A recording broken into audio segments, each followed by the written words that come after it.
If you've ever wondered if your tubers are rotting underground in the winter, this is how I check without digging everything up. The most crucial part of preparing for winter with your dahlia tubers, if you're going to leave them in the ground, is you want to cover the soil with something. Here I use a thick layer of leaves, and that makes sure that those tubers are insulated from freezing as well as they're safe from rain.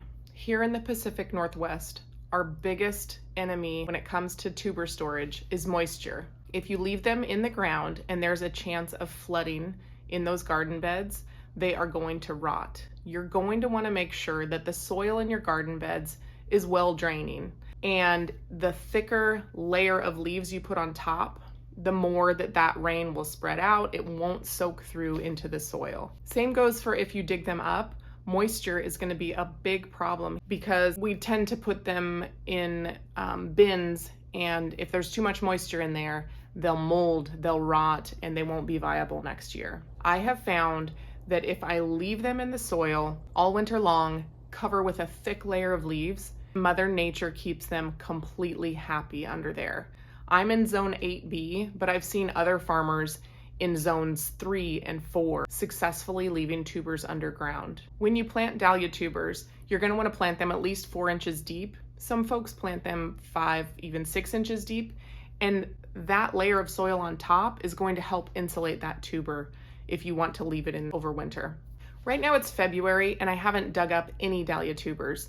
I'm still not ready to dig them up, but pretty soon I will. I wanted to check on the soil. So I just move all of the leaves aside and with a bare hand pick up some of that soil. As long as there is some moisture in that soil, you don't want it bone dry. You can tell that it's not holding water and it's not like super wet.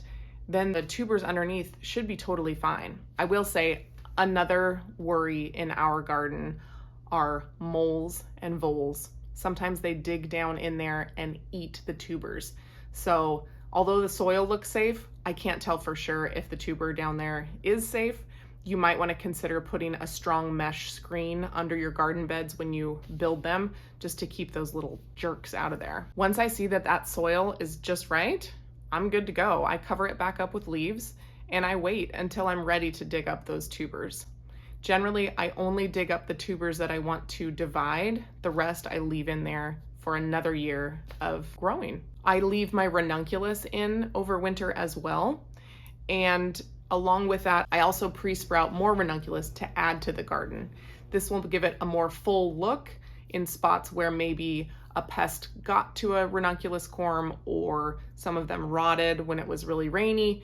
And that just makes sure that I don't run out of ranunculus when it comes to U-pick season. The pre-sprouted ranunculus, I have another full video about it. I put them in soil in the garage and let them grow small roots, small sprouts for a couple weeks in there. After they sprout a little bit further along than these in this video, then I will put them outside and let them continue growing in the soil. But again, those generally are safe in my zone to leave over winter with a thick layer of leaves on top. It's my philosophy to make gardening way easier than what you've probably read on the internet. A lot of things can survive without much help. So cover your soil with a bunch of leaves and see what happens. If you want gardening to be slower and easier, that's what I share here. Check out my other videos for more information on other flowers.